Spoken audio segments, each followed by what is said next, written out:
홍민우, 김연우, 조재현, 양희호. 자, 그런 사람들 자기 이름 좀 한번씩. 안녕하세요. 하이 안녕히 하이. 가세요. 아니 지라고? 야 라주원. 왜요? 라지란이 왔는데 방금 왔는데 그런 사람 자기 이름 남겨주세요 채팅창에.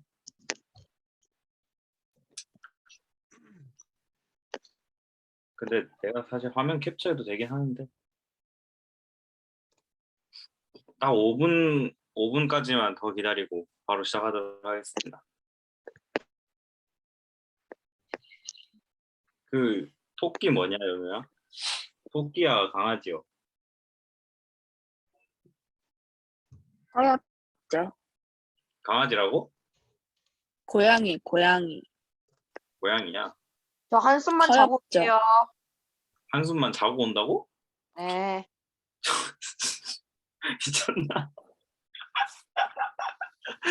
아 진짜 레전드다 레전드야. 뭘 자고 와. 어? 너는 지금 이거 강의를 역시 열심히 들어야 돼. 네, 그럼 이거 마이크랑 비디오 꺼놓고 씻으면서 들을게요. 저 어디 나가야 돼서 이따가.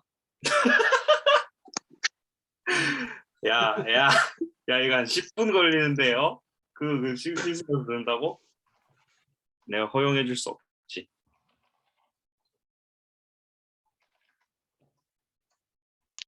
야 현준이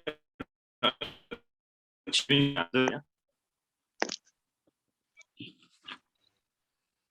교수님 강의가 너무 길어요. 중요하지 않아.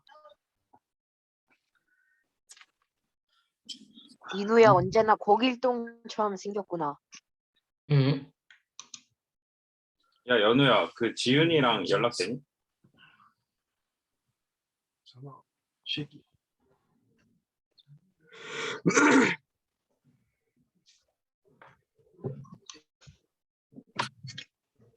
최민규는 안 들어올 걸 예상했고 백지훈은 왜 안 오는 거지? 지훈? 백지훈 못 들어온대. 학원 간다는데. 아 학원 가요? 응. 최민규는 안 들어올 걸 예상했어요. 지훈이한테 한번 전화. 뭐야? 지훈이 독서실인가 보다. 독서실이요? 현준이는 뭐 하고 있어?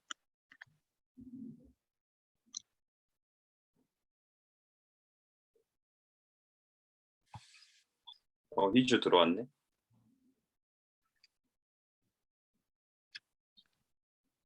연우가 나갔는데?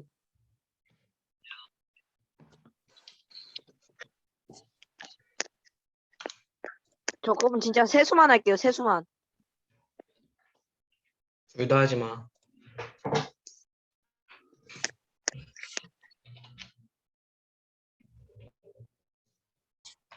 일단 세수만 할게요. 좀 세수만 나가야 돼서. 세수만 해, 세수만. 세수만 해.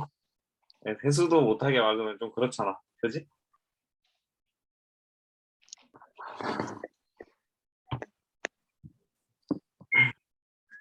아, 6분이 됐기 때문에 시작하도록 하겠습니다. 일단은 누구 아까부터 세수에 집착하는 거죠?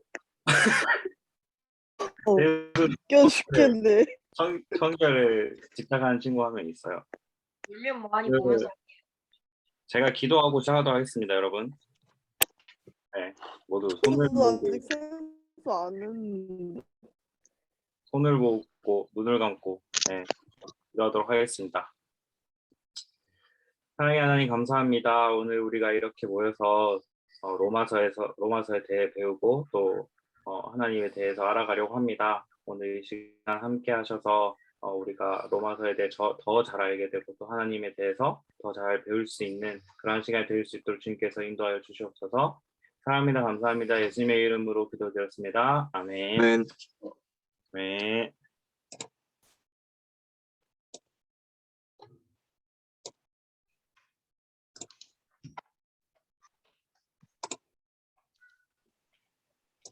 자, 1강은 뭐냐면 그거야. 로마서에 가면 로마서를 크게 보자. 다양하게 로마서를 되게 다양하게 한번 큰 그림으로 한번 보자. 우리가 오늘부터 로마서 읽을 거잖아, 그지? 그래서 로마서를 한번 큰 그림으로 다양하게 보자. 그래서 첫 번째로 이 로마서를 바울이 썼잖아, 바울이. 그래서 바울이 살던 당시에 로마가 어땠냐? 대충 보면은 바울이 살던 시대 로마는 나라였어. 지금처럼 도시가 아니라 로마라는 나라였는데 이 로마 제국의 전체 인구가 몇 명이냐? 5,400만 정도. 그러니까 우리나라랑 비슷하지, 지금. 우리나라랑 비슷한데 그 중에서도 로마 제국 안에서 또 로마 로마 시민은 100만 명. 지금의 수원 정도 된다.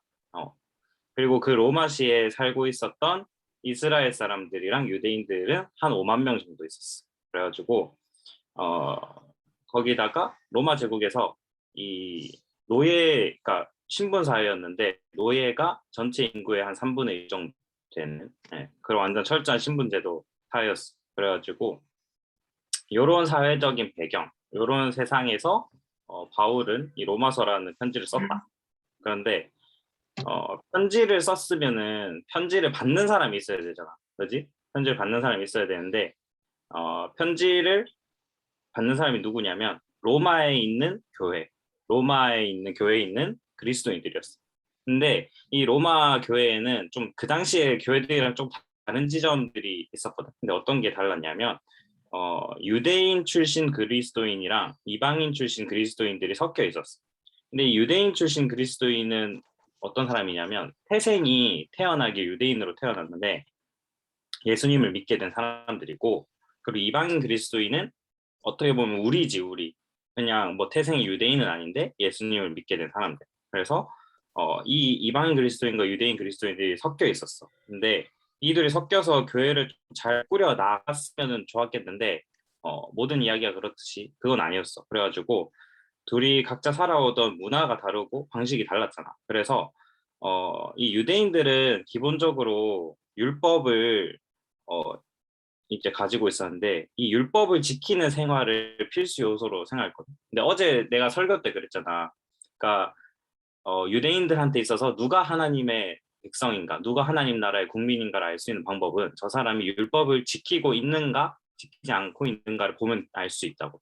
근데 이제 사실 바울이 새로운 이제 믿음을 말하면서 그 기준을 바꿨다라고 얘기를 했잖아. 그래서 이 유대인 그리스도인과 이방인 그리스도인들 사이에서 이 율법을 지키는 문제를 놓고 엄청 다툼이 있었던 거지. 그래서 그걸 잘 해결하기 위해서 바울이 이 편지를 썼다. 그래서 우리가 로마서를 이제 볼 때 딱 처음 보는 거니까 오늘 전체의 구조를 봐야 되는데 큰 틀. 근데 보통 로마서는 크게 4가지 부분으로 나뉘거든. 그러니까 크게 4가지, 아니다. 5가지 부분으로 나누는데 1장부터 4장, 그러니까 원래는 절까지 세세하게 나눠야 되는데 그러니까 편의상 장으로만 하면 1장부터 4장, 그리고 5장부터 8장, 그 다음에 9장부터 11장, 그 다음에 11장부터 15장, 그리고 마지막 16장, 그렇게 해서 이렇게 5가지 부분으로 나눌 수 있어요. 그래서 요렇게만 일단 알고 있으면 이런 장들 구분으로 로마서 전체 구조를 그냥 한번 쑥 훑었다. 그냥 이런 느낌이구나. 이렇게는 알 수 있다는 거지. 그래서 우리가 로마서를 읽을 때 가져야 되는 자세가 있는데 어떤 자세를 가져야 되냐면 우리는 보통 사람을 생각하면은 개개인을 생각하잖아. 개개인. 우리 사람이라고 하면 그냥 개개인을 생각하는데 양희호라고 하면 그냥 양희호라는 사람 한 명을 딱 생각하지. 그리고 김현우라고 하면 김현우라는 사람 한 명 딱 생각하잖아. 그래서 누가 죄를 지었다라고 하면은 우리는 굉장히 개개인의 죄를 떠올리기 쉬워. 그러니까 죄라고 하는 단어 자체가 뭔가 개인이 저지르는 무언가라고 생각하기가 쉽다는 거지. 그래서 연우가 죄를 지었다 이렇게 하면 연우가 저기 어디 마라탕집 가서 마라탕을 먹고 값을 지불하지 않고 도망을 친 거지. 뭐 이런 류의 죄를 떠올리기 쉽다는 거지. 개인적인 죄. 저를 근데 도둑으로 만드시겠고요? 도둑으로 만들겠다는 게 아니라 예시라는 게 있잖아, 그지? 저를 날먹으로 만들겠다고요? 날 먹이지만 예시. 너 실제로 안 그러잖아. 실제로 안 커요. 그러니까 예시를 드는 거지. 그래가지고 오늘 이해도 잘. 아무튼 그래서 개별적으로 이렇게 했는데 이거는 우리가 2022년에 이 대한민국을 살고 있기 때문에 그런 거거든. 죄라고 하면 개인적인 죄를 떠올리는 거. 근데 이 로마 당시, 그러니까 바울이 살던 시대에는 그렇게 생각하진 않았어. 그러니까 죄라고 하면 개인적인 죄를 떠올리기보다 조금 더 큰, 그러니까 공동체, 국가, 나라, 민족이 지었던 죄들을 더 먼저 떠올렸다는 거지. 그러니까 이 죄를 볼 때 로마서를 읽으면서 로마서에 이제 죄라는 언급들이 나올 때마다 우리는 굉장히 큰 관점으로 볼 필요가 있다는 거지. 개인의 문제가 아니라 세상이나 사회 문제. 연우가 지금 캠 좀 켜줘봐 이러잖아. 캠 좀 켜주세요. 캠 좀 켜주시고 그러면은 더 우리가 함께 얼굴을 마주보면서 즐거운 얘기를 들을 수 있겠다. 얘들아 얼굴 좀 보자 얼굴 캠 좀. 어떻게 켜, 캠? 캠 어떻게 키냐고? 아, 나 양이요 진짜 야 너무 티난다 진짜. 진짜 개웃기네. 진짜 벼룽제 캠 켜. 꼈어요. 벼룽제 키라고 벼룽제.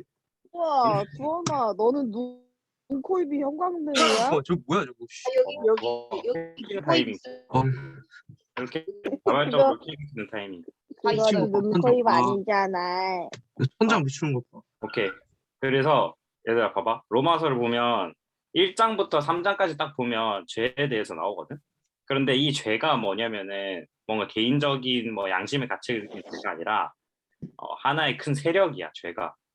그러니까 운동의 100팀 나누는 것처럼 죄 자체가 하나의 큰 세력이다. 하나의 큰 팀이다. 이렇게 생각하면 돼. 그래서 로마서는 이 죄 아래에 있다. 로마서에서 죄 아래에 있다. 이 말은 뭐냐면 이 죄라고 하는 큰 어떤 권력, 큰 세력이 온 사회와 세상을 지배하고 있는 상황인 거지. 식민 지배하는 것처럼 지배하고 있는 그런 거지. 그래서 이 문제가 있다는 거 알았잖아. 로마 시대에서 이게 바울이 우리 세상이 이 죄라고 하는 거에서 지금 그런 권세에 지배를 당하고 있다라는 문제를 알았으면 문제를 확인했으면 우리는 이 문제를 해결을 해야 되잖아. 그렇지? 그래서 이 문제 해결을 살펴볼 건데 로마서에서 말하는 죄가 크기 때문에 그 문제 해결은 당연히 구원일 건데 구원도 당연히 크게 봐야 돼. 구원도 당연히 크게 봐야 돼.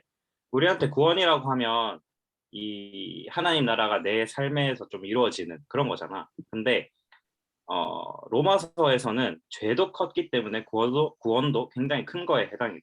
그러니까 이 세상 전체, 온 우주 전체가 이 구원의 대상이라고 하는 거죠. 죄라고 하는 큰 세력에서 벗어나야 하는 게 바로 온 세계다. 이런 말을 하고 있는 거야. 그런데 어떻게 구원이 가능하게 됐냐? 그게 바로 예수 그리스도의 죽음과 부활이라는 거지. 왜냐하면 죄라고 하는 큰 세력이 가지고 있는 가장 강한 무기가 뭐냐면 죽음이야, 죽음. 사람들 모두 죽잖아. 동물도 죽고 식물도 죽고 이 세상에서 뭔가 태어나고 발생하면 다 사라지고 죽는 수순을 겪거든. 근데 이 대부분의 사람들은 죽음을 무서워하지. 우리도 죽음을 무서워하기도 하고 대부분 다 이제 이 죽음을 무서워해. 그래서 이 죽음이 무섭기 때문에 생존에 대한 욕구가 있어서 이 사랑의 삶을 살지 못하는 경우가 많아. 우리도 마찬가지인데 이 뭐 남의 돈을 막 뺏고 사기치고 막 이런 경우들 있잖아. 그리고 사람들이 왜 그렇게 돈에 미치고 막 이렇게 할까? 남의 거를 막 남을 못 살게 굴면서 그게 바로 생존, 그러니까 죽음과 직결돼 있기 때문에 그래. 그러니까 돈이 없으면 내가 죽게 될 것 같다는 두려움 때문에. 그러니까 결국에 죽음 앞에서는 사랑의 모습 보이기가 어려운 상황이죠. 근데 그게 온 세계가 다 그런 상태라는 거. 죽음, 그러니까 죄가 가지고 있는 가장 큰 무기인 그 죽음이라는 세력 앞에서 모두가 그런 사랑의 상황을 볼 수 없는 그런 상황인 거죠. 그런데 그런 상황에서 예수님이 등장을 했잖아. 예수님이 등장을 해가지고 예수님이 이타적인 것의 끝판왕의 모습을 보여주셨지, 그렇지? 그래서 예수님은 자기를 위해 산 적이 없어. 이웃을 위해서, 또 이웃의 삶을 위해서, 이웃을 사랑하기 때문에 살아가셨는데, 그러니 예수님이 십자가에 못 박혀서 돌아가셨잖아. 그러니까 죄라고 하는 큰 세력이 그 사랑의 삶을 사는 예수님을 두고 볼 수 없는 거지. 못 참는 거지. 사랑의 삶을 살아? 이건 못 참지. 하면서 결국에는 예수님을 십자가에 못 박게 만든 그런 상황으로 가는데 이 십자가에서 예수님을 죽게 한 게 이 모든 죄라고 하는 이 세력의 어떤 것들이 이기는 그게 된 거지. 왜냐하면 예수님이 십자가에서 죽으시고 끝나셨으면 모르겠는데 예수님께서 십자가에 죽으시고 다시 부활해서 죽음을 이기셨기 때문에 그런 거죠. 그래서 죄의 세력이 지는 순간인 거야. 회의가 10분 후에 종료된다고 하는데 얼마 안 남았어요. 네. 그래서 죄의 세력은 예수님을 죽여서 자신들이 이겼다라고 생각했지만 사실 자기들의 그 행동 때문에 가장 강력한 무기인 죽음을 잃어버린 거지. 그래서 로마서는 이 죄를 해결하기 위해서 예수님의 어떤 그 삶과 가르침과 죽음과 부활을 볼 필요 있다. 이렇게 말을 하고 있는 거예요. 그래서 여기서 하나님의 나라, 그러니까 예수님의 죽음과 부활에서 하나님의 나라라고 하는 우리의 소망을 볼 수 있어요. 사랑이 가득하고 경쟁이 없고 다툼이 없고 모두가 부족함이 없는 아주 공평한 세상, 그런 하나님의 나라가 이루어지는 걸 예수님을 통해서 먼저 본 거지. 그래서 바울은 이 로마서에서 예수님이 가지고 있었던 하나님을 향한 믿음에 대해서 굉장히 강조를 해. 예수님은 하나님의 나라가 이루어질 거라는 그 하나님의 약속이 무조건 지켜진다고 믿으셨어. 무조건. 그래서 부활이라고 하는 하나님의 나라를 경험하시면서 동시에 보여주신 거지, 예수님께서 직접. 그래서 우리 아까 로마서에 유대인 그리스도인과 이방인 그리스도인들이 갈려 있었다고 했잖아. 그리고 율법을 기준으로 하나님의 백성이냐 아니냐를 가른다고 했었는데 우리가 어제 설교 때 내가 말했던 것처럼, 설교 때 얘기했던 것처럼 이제 바뀐 거지. 바울이 이 로마서를 통해서 예수님이 가졌던 그 하나님을 향한 믿음을 우리가 가져야 된다. 그 소망이 그 안에 있는 사람이 하나님의 백성이다. 하나님 나라의 어떤 국적을 인증하는 거다. 이렇게 그 모든 것들이 바뀌었다라고 하는, 그러니까 하나님의 나라가 올 걸 아니까 예수님처럼 사는 거지. 하나님의 나라가 올 걸 아니까 예수님처럼 사는 거야. 죽음 앞에서 쫄지 않는 거야. 죽음이 이렇게 와서 쫄 이렇게 했는데 안 쪼는 거지. 절대 쫄지 않는 거지. 그러니까 이 그리스도인들을 통해서 온 세상이 죄라고 하는 큰 세력에서 벗어나는, 그러니까 우리 모두가 작은 예수님이 되는 거니까. 그래. 오케이, 오늘 1강은 여기까지인데 오늘 1강은 여기까지인데 그 짧았지? 괜찮았지? 이렇게 컴팩트하게 월화 목금 이렇게 갈 겁니다. 그래서 일단은 들어온 사람들 인증해야 되니까 제가 스크린샷 한 번만 할게요. 하나 둘 셋. 하나 둘 셋. 오케이. 네, 여러분 고생했습니다. 내일 만납시다. 똑같은 시간. 빠잉. 야, 네. 안녕히 계세요. 안녕히 계세요. 빙.